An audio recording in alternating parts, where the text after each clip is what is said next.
Flexibility is the physiological extensibility of the tissue. Like, how long can it get? Mobility is strength through full range of motion. So can you express strength from end to end?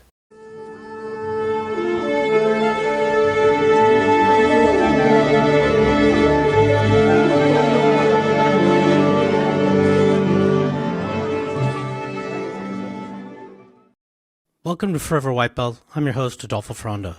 We have a truly remarkable guest who's making waves in both the world of BJJ and strength training. Joining us today is Matthew Guffey, the founder of Victory Submission Strength. Matt is not just a Brazilian Jiu-Jitsu brown belt. He's a recognized expert in strength training for Jiu-Jitsu athletes, and his expertise extends beyond the gym. Matt is also the creator of the seminar, Bulletproof Your Body, Win More Matches, a testament to his commitment to enhancing performance and longevity in the grappling world. But the accolades don't stop there. He's the author of the ebook Move, Feel, and Perform Better, featured on Strong and Fit by BJJ fanatics. And if that's not enough, Matt is the proud owner of Victory Submission Strength, a strength training gym in San Jose, California. His dedication to helping individuals achieve their best has led to exponential growth, earning him the title of Business Owner of the Year by Results Fitness University in 2022. In a world where expertise is invaluable, Matt's qualifications read like an alphabet soup. He's a certified strength and conditioning specialist,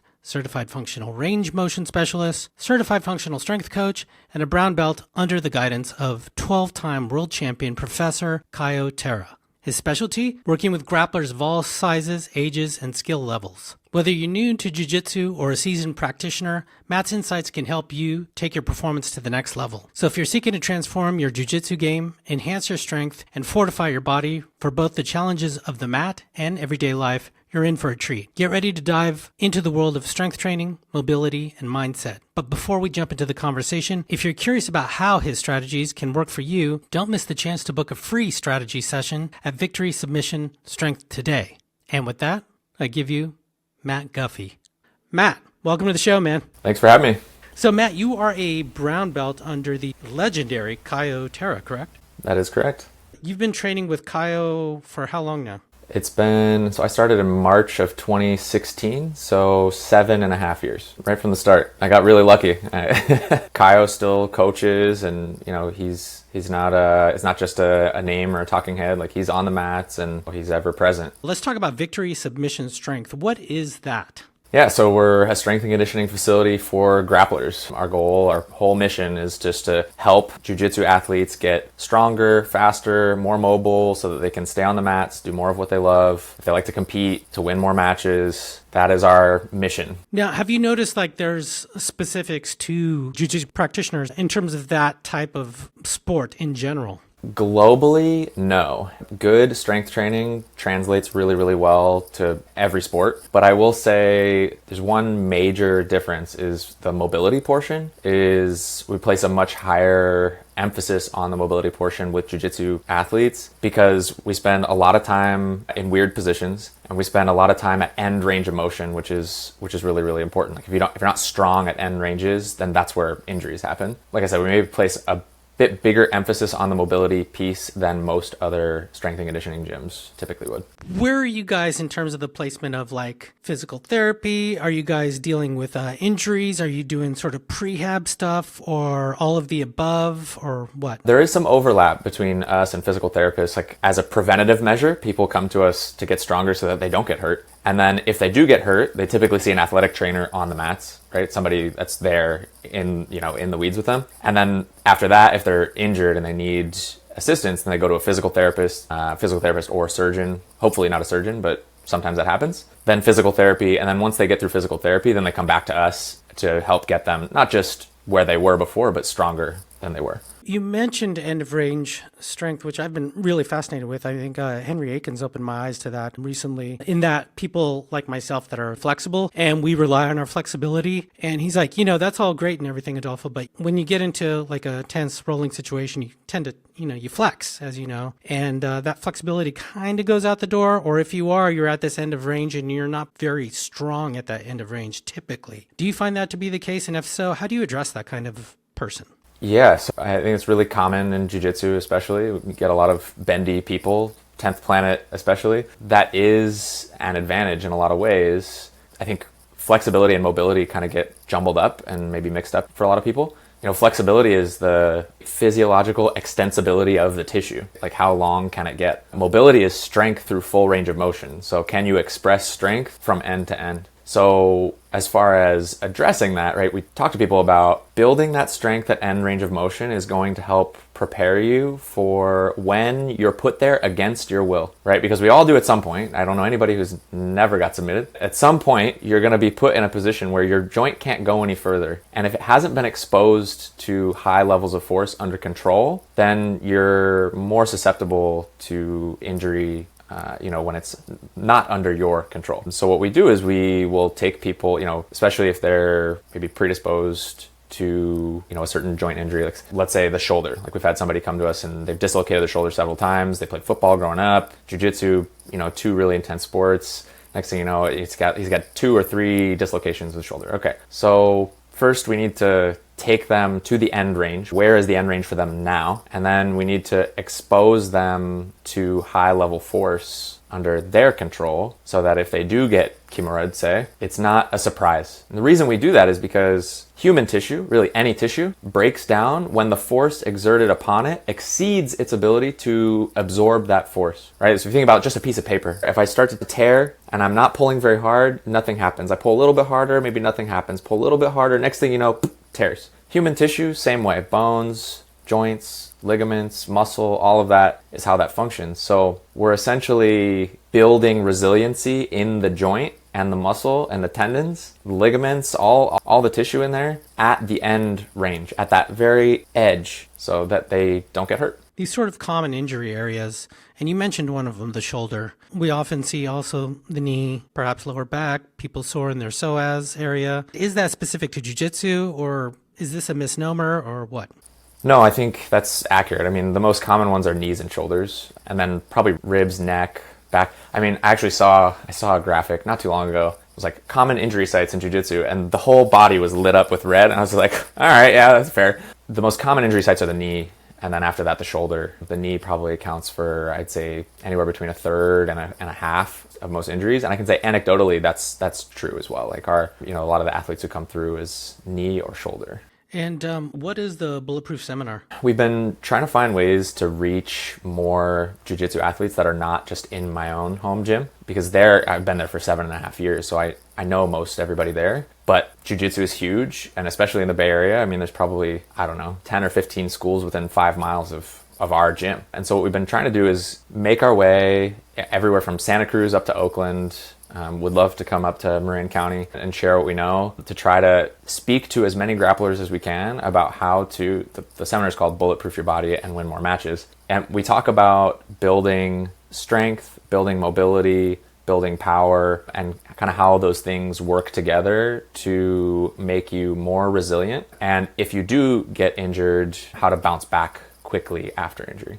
In terms of strength training, are there strength training modalities that jiu-jitsu practitioners don't need or perhaps should focus on? What is the correct lens to look at this? As far as things that I think grapplers don't need, I think overrated are gi, chin-ups, or rows, or anything like that. Trying to mimic things exactly as they are on the mats is not the point of strength and conditioning. Our whole goal is to build more well-rounded athletic profiles. If the person's more athletic, they're more mobile, they're faster, they're stronger, that translates no matter what. As far as things they absolutely should be doing, there are a few. The first is developing a strong core is probably where people should start. And the way to do that, it's really common for people to bang out 100 sit-ups after class or something like that. But what we're really trying to do is what we call anti-core training. So anti-extension, anti-lateral flexion, and anti-rotation. So we're trying to develop stiffness in the core.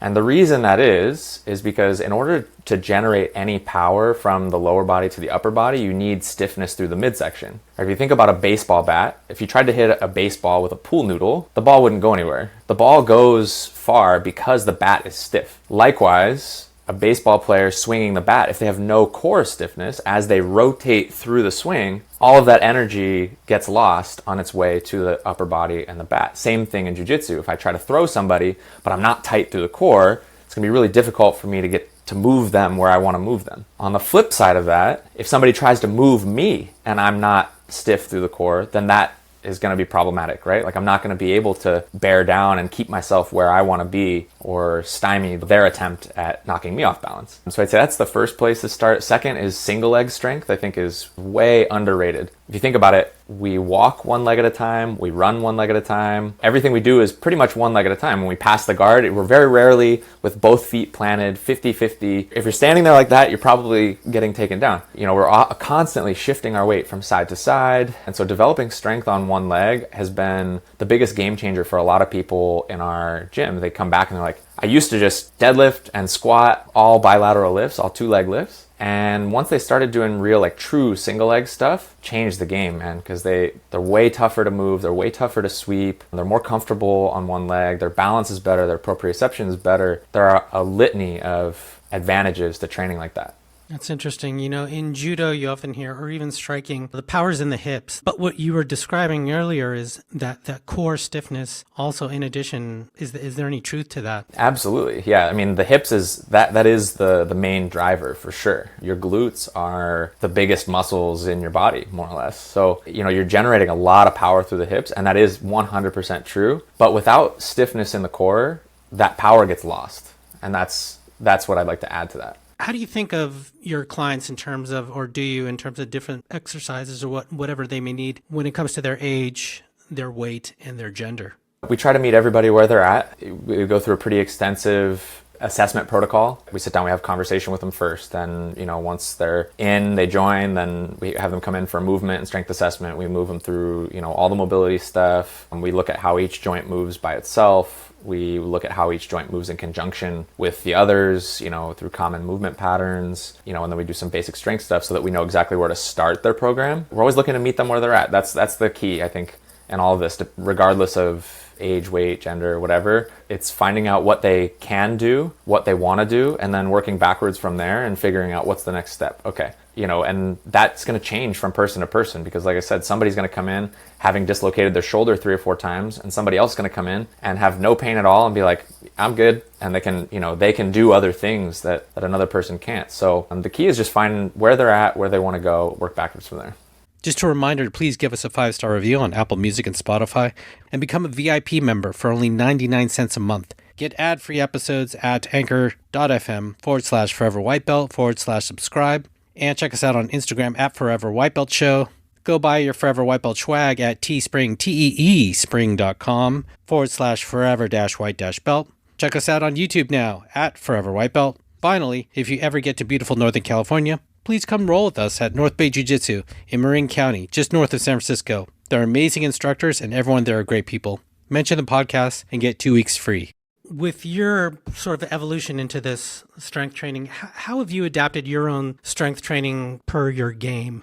The same way I would any client of mine, figuring out what it is that I need most and attacking that, the lowest hanging fruit. Typically, we come at that from, I guess the term we would use is like proximal to distal approach, meaning just closer to the center of the body. If you clean things up there and then move out from there, that typically cleans up a lot of issues for a lot of people. So people come in and they say, oh, well, this hurts or that hurts. And be like, all right, let's look to the center first. And that's why I mentioned core first, right? When you asked about, what are some things that people should be doing? The core is it's the core. it's quite literally the center of everything. So oftentimes when we clean that up and we get people strong in those positions, then a lot of the things downstream typically clean themselves up. So do you see a lot of other areas that try to make up for that core weakness at times, and then you see whatever you may call it, off balances or whatever it may be? Yeah, the approach that we use here in this case is it's called the joint by joint approach, which was pioneered by Mike Boyle and Gray Cook,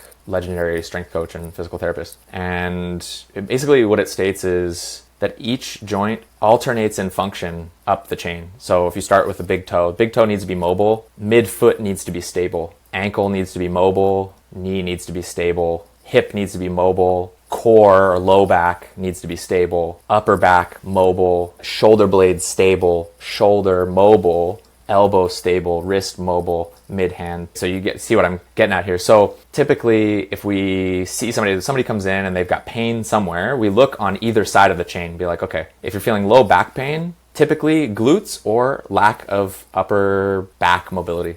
If you're feeling shoulder pain, we look at the shoulder blade or the elbow, typically shoulder blade. I say that's more common. That's really how we approach that. We say, okay, if low back and mid back or upper back are in pain, we just look on either side. I think the saying is, the site of pain is rarely the source of pain. It's all just a symptom. It's working itself upstream or downstream for that matter. Now, Matt, I've heard you mention the name Mike Boyle before, and I know some of you out there probably know of Mike Boyle. Can you expand on Mike Boyle? How did you stumble onto Mike's teaching, or what did you get out of it? And can you share more? Mike Boyle is, in my opinion, he's one of the OG strength coaches. He's worked with athletes in every sport, pioneered the NFL combine system. He was with the Red Sox when they won the World Series. He coached, he was the strength coach for Boston University hockey for a long time. He was strength coach for the Bruins. He's worked with the U.S. women's national team, both hockey and soccer. He's done it all. He's got a vast sea of knowledge that he's shared with a lot of people. And so I knew about him because my background was in hockey originally before I started jiu-jitsu. And so I had heard of him when I was in that realm. He's got a certification course, the CFSC, Certified Functional Strength Coach, which I think is the best. It's the most practical certification that a strength coach or a personal trainer could get, because it actually talks about how to coach people. I've got several certifications at this point, and most of them revolve around the science, and that's great. You need that. But none of them really address how to apply it outside of the CFSC. I think the CFSC does the best job at teaching you how to apply the actual knowledge and how to, like I said earlier, meet people where they're at so that they can get the best bang for their buck. Walk me through, what's sort of ideal? Should I be doing anything before jiu-jitsu at home, and then I get to jiu-jitsu and prior to warm-ups? And what should the warm-ups look like at jiu-jitsu? What should I be doing in between rolls during training? What should I be doing directly after training? And when I get home, can you walk us through like a day? The first thing I'll say is CARS, which stands for Controlled Articular Rotations. It hasn't quite hit the mainstream. It's getting there. Like, people are starting to know what that is. Briefly, it's just moving each joint by itself through the end range of motion. We're looking for a couple different things here. First, for me, it's a check-in. How do I feel today? Is anything bugging me? Because that's typically when you're going to feel the pain, if there is any. 2, I'm looking to lubricate the joints, get more fluid to the joint so that it's prepared for higher level work, i.e. rolling, right? Or training, whatever that is to you. So I think CARS is something everybody should do. And we have actually on the Victory Submission Strength Instagram, a free competition warm-up guide people can go and download, because that's something that, I've found, as a brief aside, in competing a lot, I see a lot of people in the bullpen kind of like not knowing what they're doing. They're just kind of bouncing around and hitting themselves or whatever. And there's no, yes, you're increasing your heart rate and you're elevating your core temperature, but there's a lot left on the table that you could do to maximize your performance going into those matches. So that's something that we're trying to change, right? It's my dream. Like, I go to competition and see people in the bullpen doing CARS. I'll know I have made it. Can you give me like one example? Is it a wrist rotation, or what are we talking? Yeah, so like I'll use my shoulder as an example. The 3 things we tell people with regards to CARS, the 3 things that they definitely need to know is that you never move through closing angle pain. So closing angle pain just means, like, if I tilt my head this way, the angle on this side closes, this side opens. If I feel pain here, typically that's the joint coming together, right? And if you're moving through when the joint's coming together, it's not good for the tissue. Conversely, if I feel pain or tension on the other side, on the opening angle side, typically that's tissue length that's stopping me, right? Like, that may be just like a pulled muscle or something, which is not as dire, so to speak. So the first thing is no closing angle pain. If you feel closing angle pain, you want to move around it or bounce back and forth. So like if I were doing my shoulder CARS, as I come up, if I feel closing angle pain on this side, I want to just go back the other way, right? I want to go away from the closing angle pain, not toward it. Real quickly for the listener out there, initially Matt was tilting his head to one side towards his shoulder, his ear to his shoulder type of thing. And the second example is, how would you articulate that? If I were bringing my hand up toward the ceiling, like my bicep toward my ear, The closing angle side would be on top of the shoulder, the opening angle side underneath it, right, on the rib side. And so if I felt closing angle pain on top of the shoulder, I'd want to move back away from it or around it in some way. So I want to move through the end range of motion as much as I can, pain-free. That's the first thing. The second thing is we can only move the joint that we're working on. So again, if I'm working on my shoulder and I bring my hand up toward the ceiling and I let my ego get the best of me and I start to tilt myself to the side so that I can get my hand up higher over my head, now my spine is acting for my shoulder and I can't get an accurate read as to what it's capable of in that moment. And then the third thing is I have to move through the end range of motion for any of this to work. Because if I just do a small arm circle off to the side, that's not stimulating the tissue enough. I'm not getting to the end range, so my body doesn't know, my mind doesn't know to send more nutrients, send more fluid, create more space, right? The example I give a lot is, if I picked up a 5-pound dumbbell and I lift it 5 times, my bicep isn't going to grow because I haven't pushed the tissue far enough. I haven't pushed it close enough to its end capability in order to stimulate growth. Same thing with joints. If you don't move them through the end range, they simply don't know to do that. That's how you communicate with that kind of tissue. So that would be a warm-up then, is what you're thinking at that point? I mean, I train in the mornings. I do them every morning, and you can do them in any order. But the key is to, throughout the day at least, do them all. I think it's really good to do them all right before jiu-jitsu because you use your whole body in jiu-jitsu. It's not just one part. So cars is the first thing. Second is, there's mixed reviews on what a warm-up should look like in jiu-jitsu. I'm partially torn. I feel like a lot of it is fluff as it is now. I haven't been to a school yet where the warm-up was just perfect. The strength coach in me wants a more general to specific approach versus just jumping right into hip escapes and reverse hip escapes and all that stuff. Like, I feel like there should be a little bit more generality to it at the beginning. So that's something that people will find actually in the competition warm-up is after the cars bit is a dynamic warm-up that people can do in place that help elevate body temperature, increase extensibility of the joints or of the muscles. Can you give me one example of that specific? Like, we'll go through knee hugs, but dynamically, not holding the stretch for 2 minutes. I'll just pull my knee to my chest, get a good stretch on my hip, take a couple steps, do another stretch on the other side, do that 10, 15 times. Heel to butt, just grabbing your foot, pull the heel toward your butt, get a stretch in the front side of the thigh, couple steps, do the next one. We're a big fan of crawls. Crawls are great for the shoulders, coordination, proprioception. There's a lot of good things that happen there. So nothing crazy here.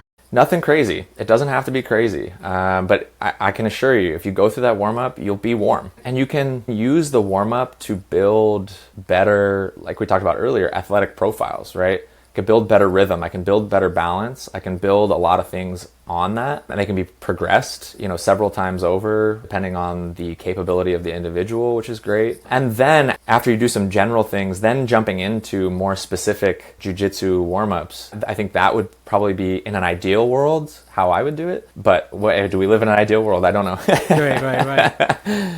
So let's say we've done all that. We've done our hour and a half, 2 hours of hard training or whatever it may be, plus technique, rolling, and class is over. What should I be doing now? There's mixed reviews on this too. Everything I've learned is like, if you feel you need a cool down.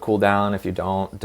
It's not going to crush you if you don't. Just walking around, walking to your car, walking home, whatever it is, that could be enough for you. Some people need a little bit more. I know a lot of people like to sit there and stretch for 30 minutes after class. I personally almost never do that, and I feel great. So I think that's more of personal preference than anything. A safe bet is cars again. You can literally never overdose on those, by the way. Like, you can do them as many times as you want. It would never ever go stale. There's always room to improve on those. So if I were going to do something after, that might be where I'd start. But again, I think more personal preference as far as post-training goes. How do I get my strength training in within the week if you're training a lot? I've heard you mention before something like 2 days a week. Also, there are things like recovery. Also, I know people are doing things like whatever it may be, cryo or sauna or hot tub or whatever it may be. And it's a lot. That's pretty time consuming, right? Conversely, I've seen, CrossFit people come in and then they do jiu-jitsu and they're like, I just can't do CrossFit anymore. It's just too much,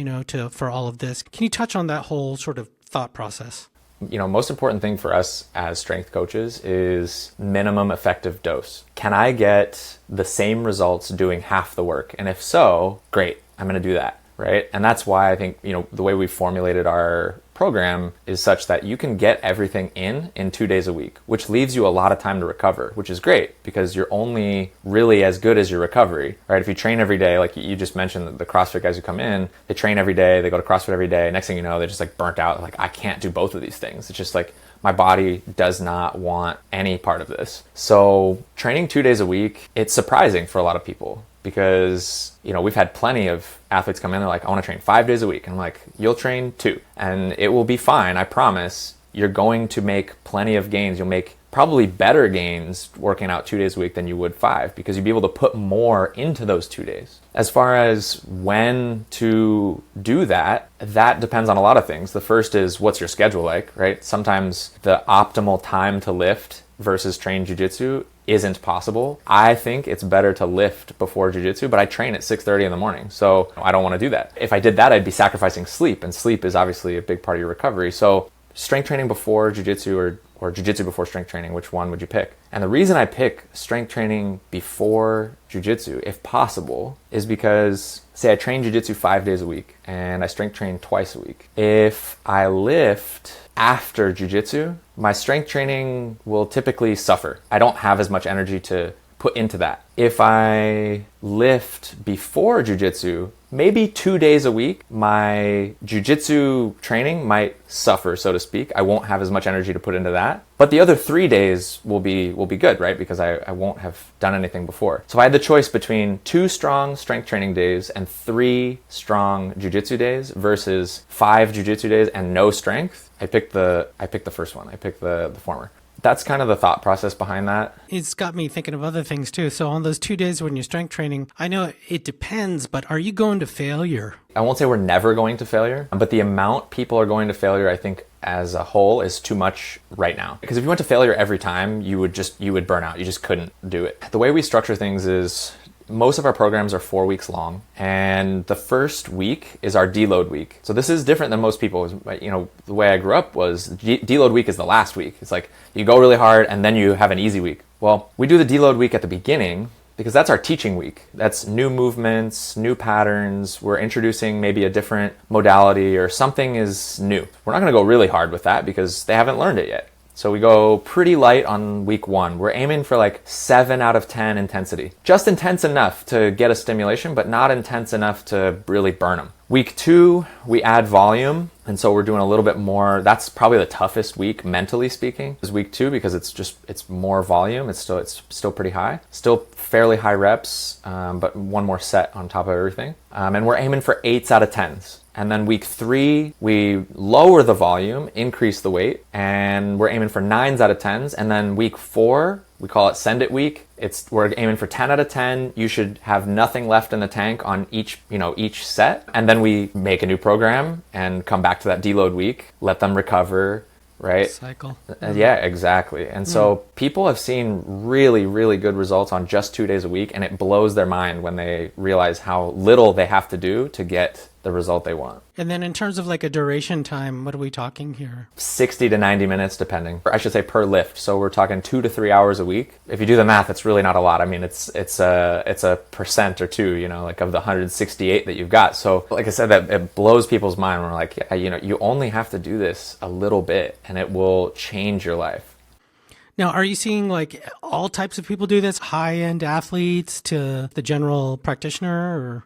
Yep, we've had just as good results with the hobbyist as we have with the professional jiu-jitsu athlete. How are you staying up to date with all the latest, research and techniques in the field? We highly prioritize continuing education at our gym, so all of our coaches have a continuing education budget. We have kind of our required certifications that they have to explore. Once they've satisfied those requirements, then they can kind of branch out and start to study other things, things that interest them or things that they think would bring value to the facility. And we're constantly trying to refine, trying to find the next thing. The evolution of strength training, especially for jiu-jitsu and for dynamic athletics, has changed so quickly, and it changes quite a bit. It feels like it used to be just the days of, hey, let's just do some compound lifts and we're good, have sort of came and went to some extent. Where do you see it going forward? What kind of evolution do you see to strength training now? I think data is the biggest thing. Like, tracking data is so important for all this stuff. If you're not assessing, you're guessing. And so gone are the days, like you said, of just like going in, doing a few compound lifts, re-rack everything, and I'm out. Every single weight, every rep, every set gets logged in our gym. We use Train Heroic to deliver and track all of our programming. And so that's been a really nice way to keep everything nice and neat. It's got its like trends and graphs and everything to say, okay, like this is where you were, this is where you are, this is where you're going. So people, I think, really appreciate the data that goes into everything, or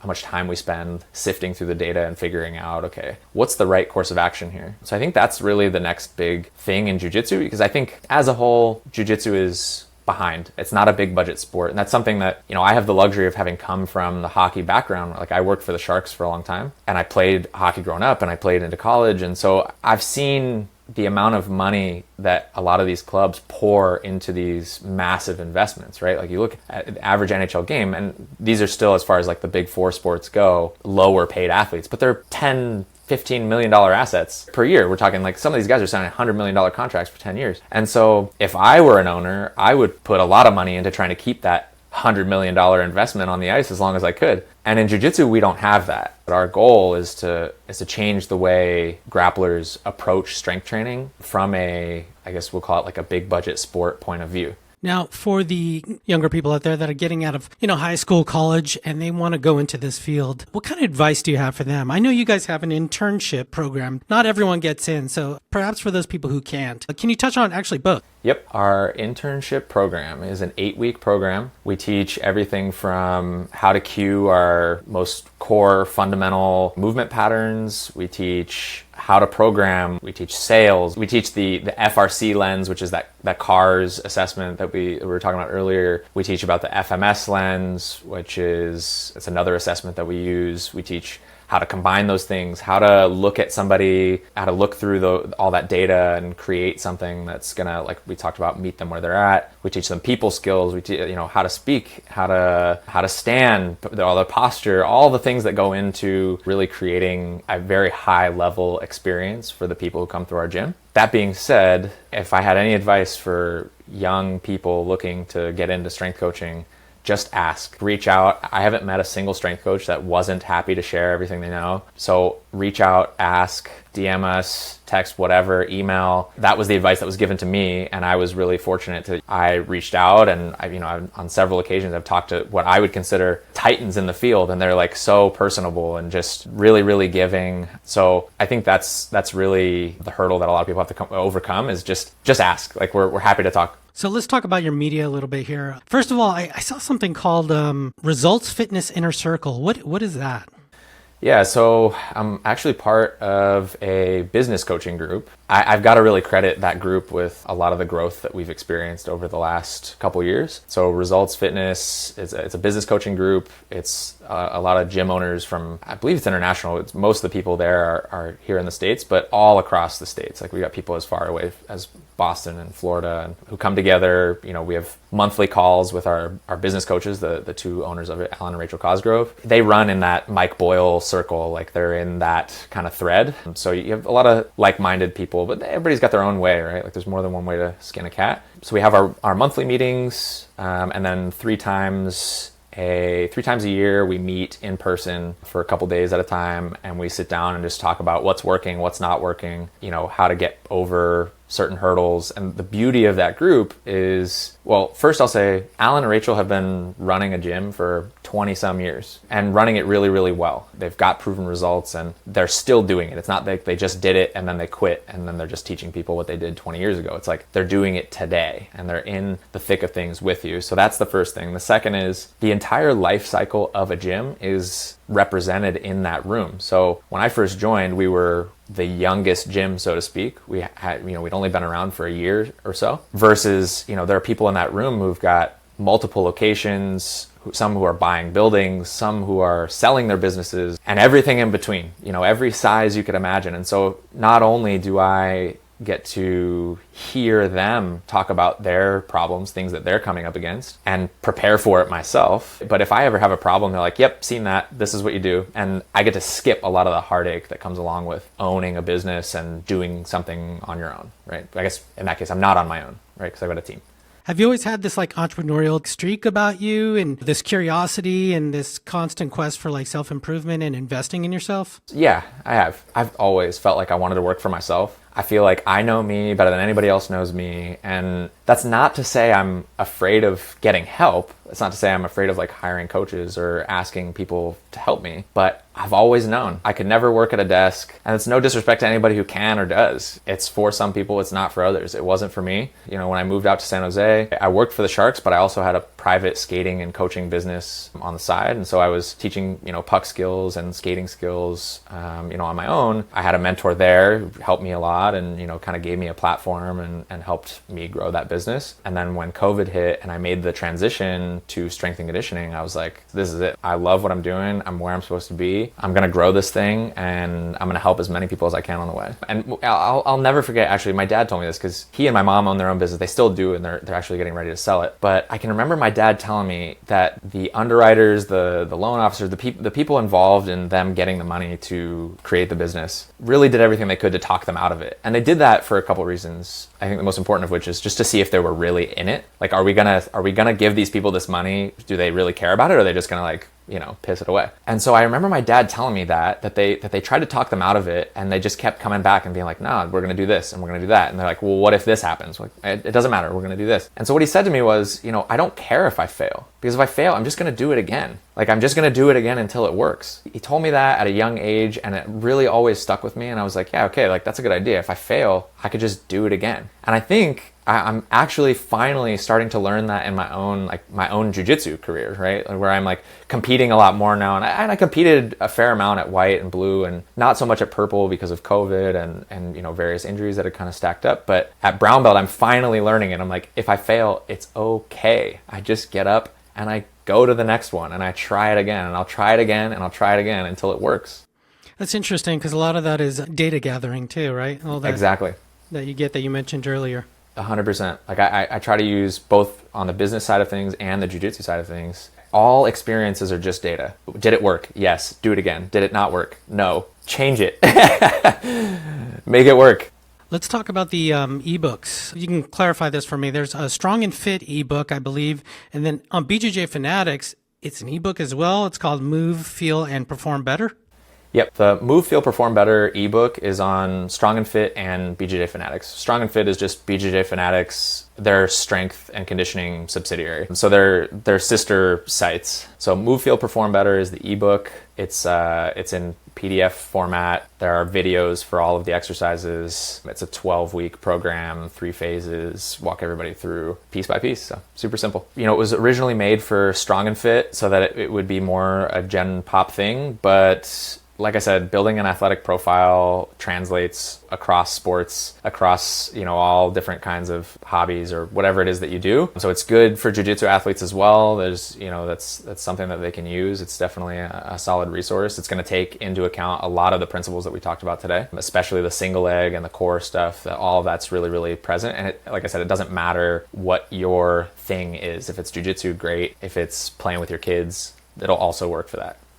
And then I know you have fantastic YouTube and your IG content. You have 2 different IG accounts. Can you explain all 3 of those? Right now, our YouTube is kind of our exercise library. We put everything up there so that people can have it. If they see something that inspires them, they're welcome to save it, like it, subscribe, whatever. And then we use those links. We put those on our Train Heroic platform for our in-house clients. So if they're ever doing something and I'm coaching somebody else, they don't know what to do. They can go over to the tablet, see what's going on, get themselves set up, and then we can help them from there. As far as Instagram goes, the Victory Submission Strength is the gym Instagram. We try to just document everything, right? Whether it's client successes, whether it's, client success in the gym or on the mats. We're doing a seminar, all of that information will go there. And then my own personal one is at matt.jits.hugh, and that one's just more of kind of whatever I'm feeling. I got a buddy, Josh, we put out some skits every once in a while, some jiu-jitsu based skits, which are kind of fun. Sometimes there's some business stuff on there, sometimes there's jiu-jitsu, sometimes it's,